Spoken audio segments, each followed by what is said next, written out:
क्या एक प्लेन 37 साल बाद लैंड कर सकता है? सुनिए फ्लाइट 914 की रहस्यमयी कहानी। क्या आपने कभी सोचा है कि कोई प्लेन अचानक 37 सालों तक गायब रहे और फिर एक दिन आसमान से लौट आए? क्या फ्लाइट 914 वाकई 1955 में गायब हुई थी और 1992 में वापस लौटी? अगर हाँ, तो इतने सालों तक वो फ्लाइट आखिर थी कहाँ? उसमें बैठे मुसाफिर जिंदा कैसे बचे? क्या यह टाइम ट्रैवल था, कोई एक्सपेरिमेंट या फिर एक बहुत बड़ा राज? इस वीडियो में हम खोलेंगे फ्लाइट 914 के उस रहस्य का दरवाजा जो आज तक लोगों के दिलो दिमाग में सवाल बनकर गूंज रहा है। सच क्या है और अफवाह क्या? जानिए वो कहानी जिसने पूरी दुनिया को हैरान कर दिया। तो वीडियो को आखिर तक जरूर देखें, क्योंकि यह महज एक प्लेन की कहानी नहीं बल्कि वक्त को चीरते हुए लौटे एक रहस्य की दास्तान है। इसी तरह की और रहस्यमयी जानकारी प्राप्त करने के लिए हमारे चैनल ट्रू हिस्ट्री को आज ही सब्सक्राइब करें और बेल आइकॉन को प्रेस करें। मौसम साफ था, हवा शांत थी और सब कुछ बिल्कुल सामान्य। टेक ऑफ के बाद सब कुछ योजना के अनुसार चल रहा था, लेकिन अचानक 1 घंटे 45 मिनट बाद विमान रेडार से ऐसे गायब हुआ जैसे उसने खुद को आसमान से मिटा लिया हो। ना कोई चेतावनी, ना कोई मैसेज, ना ही कोई emergency signal. Florida air traffic control एक पल में स्तब्ध हो गया। हर सेकंड की उम्मीद टूट रही थी। चारों ओर हड़कंप मच गया।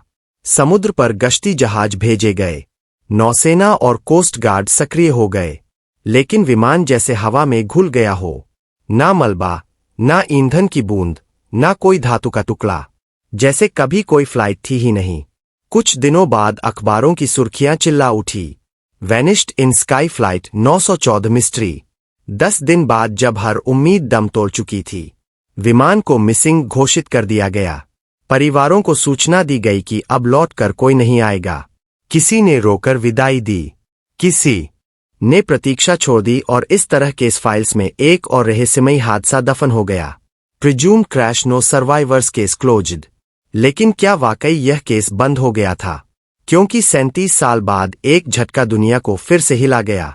1992 वेनेजुएला एक एयर ट्रैफिक कंट्रोल ऑपरेटर की निगाहें अचानक एक पुराने मॉडल के विमान पर जा टिकती है जो बिना किसी पूर्व सूचना के लैंडिंग गियर नीचे करता है। जब वह ग्राउंड से संपर्क करता है तो उसके रोंगटे खड़े हो जाते हैं। पायलट खुद को कैप्टन मिगुएल विक्टर बता रहा है और फ्लाइट नंबर वही पैन एम 914, वो विमान जो 1955 में गायब हुआ था, समय की रेखा को चीरते हुए 37 साल बाद प्रकट हो गया था। बिना बदले, बिना उम्र के असर के, जैसे वक्त ने उसे छुआ ही न हो। अब सवाल उठते हैं, क्या यह टाइम ट्रैवल था? क्या यह किसी बड़े पर्दे की स्क्रिप्ट थी, या फिर कोई ऐसा सच जिसे जानबूझकर दुनिया से छुपा लिया गया? आज हम उसी रहस्य की परतें खोलेंगे, तर्कों, तथ्यों और शक की रेखाओं के साथ, ताकि आप खुद तय कर सकें कि क्या हुआ था उस दिन और उस दिन के 37 साल बाद। 1992 वेनेजुएला के आसमान में एक भटका हुआ अतीत। काराकस शहर की सुबह हमेशा की तरह व्यस्त थी। सिमोन बोलिवर इंटरनेशनल एयरपोर्ट पर जहाजों का आना जाना जारी था।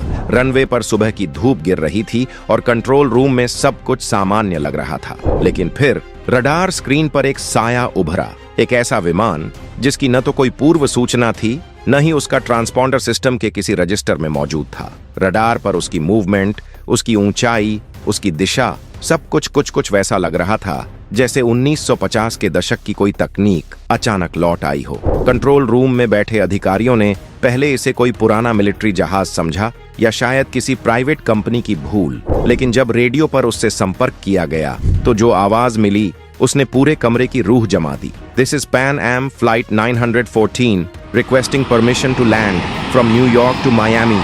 पल भर के लिए जैसे वक्त रुक गया हो। कंट्रोलर एक दूसरे की तरफ देखने लगे। डर और अविश्वास उनकी आंखों में साफ झलक रहा था। पैन अमेरिकन एयरलाइंस तो पिछले साल 1991 में बंद हो चुकी थी और फ्लाइट 914 वो तो 37 साल पहले गायब हो चुकी थी, बिना किसी सुराग के। तुरंत पुराने रिकॉर्ड्स की पड़ताल शुरू हुई। कोड्स मिलाए गए, कॉल साइन चेक किया गया और फिर जो सामने आया उसने हर संदेह को हकीकत में बदल दिया। कैप्टन का नाम मिगुएल विक्टर, वही नाम जो फ्लाइट 914 की उड़ान सूची में दर्ज था। ट्रांसपॉन्डर कोड भी वही। सब कुछ जैसे समय ने उस उड़ान को वहीं रोक दिया हो जहां से उसने विदा ली थी। एयरपोर्ट प्रशासन तुरंत हरकत में आया। सुरक्षा बलों को तैनात किया गया, मेडिकल स्टाफ को बुलाया गया इमिग्रेशन टीमें अलर्ट हो गईं और तभी घोषणा हुई, Pan Am flight 914 clear to land on runway 5। थोड़ी ही देर में नीले आसमान से एक पुराना हवाई जहाज उतरा, डगलस DC-4, जिसकी बॉडी पर मिट्टी जमी थी। पेंट जगह जगह से उड़ चुका था, विंग्स पर हल्का जंग लगा था और आधुनिक नेविगेशन सिस्टम का नामो निशान नहीं था। जैसे किसी संग्रहालय से निकलकर हवा में उड़ते उड़ते वह मशीन वापस आ गई हो। लेकिन असली झटका तब लगा जब दरवाजा खुला। यात्री एक एक कर बाहर आने लगे। महिलाएं 50 के दशक की घुटनों तक की स्कर्ट में थीं। पुरुषों ने फेडोरा हैट और पुराने डिजाइन के सूट पहन रखे थे। उनके हाथों में थे पुराने स्टाइल के सूटकेस और टिकट, हाथ से लिखे हुए कागज के टुकड़े। कोई बारकोड नहीं, कोई इलेक्ट्रॉनिक डेटा नहीं, सब कुछ जैसे पुराने जमाने की फोटोग्राफ से निकला हो। एक महिला गोद में बच्चा लिए खड़ी थी, शायद 3 साल का होगा। लेकिन यदि 1955 में वो 3 साल का था, तो आज 1992 में उसकी उम्र 40 के पार होनी चाहिए थी। तो फिर यह सब क्या था? एक तकनीकी गलती, एक सोची समझी साजिश, या फिर समय की किसी दरार से फिसलकर लौट आया वह विमान? लोगों की नजरें उस पल जैसे जम गई थीं। काराकस एयरपोर्ट पर हर किसी का चेहरा हैरानी से भरा हुआ था। उस पुराने धूल सने विमान से जब यात्री बाहर निकले तो उनका चेहरा किसी भ्रमित इंसान की तरह था, जैसे वो किसी दूसरी दुनिया में उतर आए हों। घटना की शुरुआत सुबह 9:15 बजे हुई थी और कुछ ही घंटों में यह खबर मीडिया तक पहुंच गई। देखते ही देखते न्यूज चैनलों की हेडलाइंस में एक ही बात थी, सालों बाद लौटी रहस्यमयी फ्लाइट। क्या टाइम ट्रैवल हुआ है? टाइम ट्रैवलर प्लेन ने लैंडिंग की। हर जगह हड़कंप मच गया। कैमरे चमकने लगे, रिपोर्टर्स की भीड़ उमड़ पड़ी और सरकारी एजेंसियों की सक्रियता अचानक तेज हो गई। एयरपोर्ट पर इमिग्रेशन ऑफिसर हुवान दे ला कोर्ट को जांच के लिए विमान के पास भेजा गया। उसने जैसे ही पूछताछ शुरू की, पायलट ने अचानक दरवाजा बंद कर दिया और बिना किसी अनुमति या संकेत के विमान दोबारा उड़ गया। सब हैरान, स्तब्ध और डरे हुए बस आसमान की ओर देखते रह गए। वो विमान फिर कभी नहीं देखा गया। इस घटना ने पूरी दुनिया को 2 हिस्सों में बांट दिया। एक वर्ग का मानना था कि ये घटना टाइम ट्रैवल का जीवित प्रमाण है, वहीं दूसरा वर्ग इसे एक शातिर अफवाह या कल्पित कहानी मानता रहा। लेकिन असली मोड़ तब आया जब 1993 में अमेरिका के मशहूर टैबलॉइड वीकली वर्ल्ड न्यूज ने एक विस्फोटक आर्टिकल प्रकाशित किया। उसकी हेडलाइन थी, वापस लौटी फ्लाइट 1955 से सीधा 1992 में। इस रिपोर्ट में चौंकाने वाले दावे किए गए थे। कहा गया कि विमान और उसमें मौजूद यात्रियों को कुछ समय के लिए सरकारी एजेंसियों ने अपने कब्जे में लिया था। लेकिन जो बात सबसे ज्यादा डरावनी और रहस्यमयी थी, वो ये कि यात्रियों की उम्र में कोई बदलाव नहीं आया था। वे वैसे ही दिख रहे थे जैसे 1955 में थे। न कोई झुर्रियां, न कोई बूढ़ापन। रिपोर्ट के अनुसार पायलट और कुछ यात्रियों ने खुद यह स्वीकार किया कि उनके लिए समय बीता ही नहीं। उनके मुताबिक उन्होंने तो सिर्फ कुछ ही घंटों की उड़ान भरी थी। और फिर रिपोर्ट में कुछ पुरानी धुंधली तस्वीरें भी थीं, जिनमें यात्री पुराने कपड़ों में डरे सहमे से खड़े नजर आ रहे थे। रिपोर्ट में कराकस ATC ऑफिसर जुआन दे ला कोर्ट का एक इंटरव्यू भी शामिल था, जिसमें उसने कहा था, मैंने खुद रेडियो पर उस पायलट की आवाज सुनी थी। वो मिगवेल ही था, वही 1955 वाला कैप्टन। अब सवाल ये है, क्या ये सब हकीकत थी या सिर्फ कल्पना की उड़ान?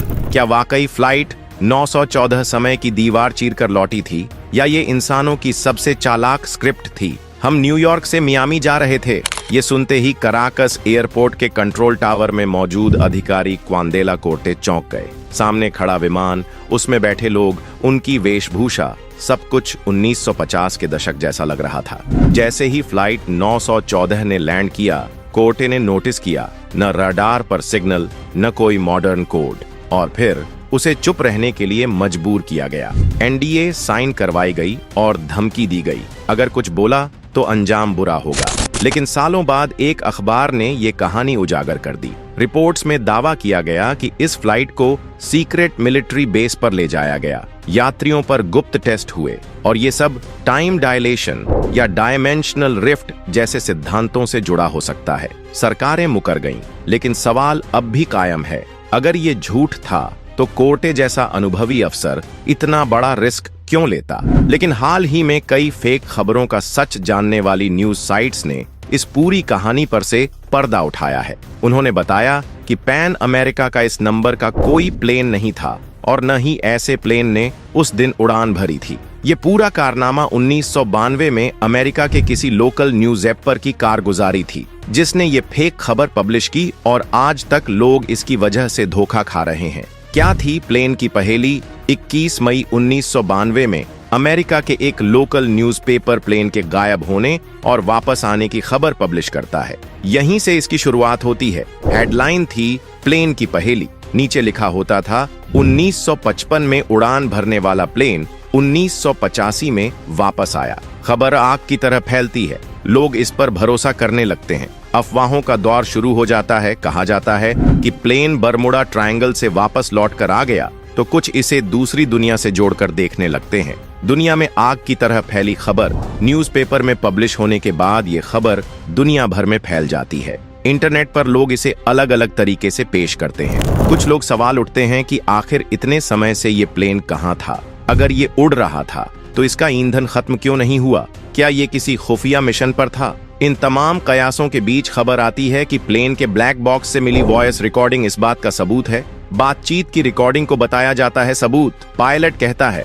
हम कहाँ हैं? एयर ट्रैफिक कंट्रोल से आवाज आती है, ये वेनेजुएला है, आप कहाँ से आए हैं? पायलट जवाब देता है, हम न्यूयॉर्क से आए हैं और ये फ्लाइट नंबर 914 है, मियामी फ्लोरिडा के लिए। कंट्रोल पैनल से आवाज आती है, तुम इतनी बड़ी गलती कैसे कर सकते हो? तुम 2000 किलोमीटर गलत कैसे आ गए? इसके बाद कंट्रोल पैनल पर बैठा शख्स डायरी चेक करता है तो पता चलता है कि जिस प्लेन का जिक्र किया जा रहा है उसने 1955 में आखिरी उड़ान भरी थी। कंट्रोल पैनल कंफ्यूजन में प्लेन को उतरने की इजाजत देता है। बताया जाता है कि जब अफसर उसकी जांच के लिए पहुंचते हैं तब तक प्लेन गायब हो जाता है। क्या है इसका सच? हालांकि इस खबर को फर्जी होने की वजह किसी भी प्रोमिनेंट न्यूज़पेपर ने पब्लिश नहीं किया। ये कहानी पूरी तरह से महज एक कल्पना थी। एक न्यूज़पेपर की गलती से ये पूरी दुनिया में फैल गई। तो क्या फ्लाइट 914 वाकई 1955 से उड़कर 1992 में आ गिरी थी, या ये सिर्फ एक अफवाह थी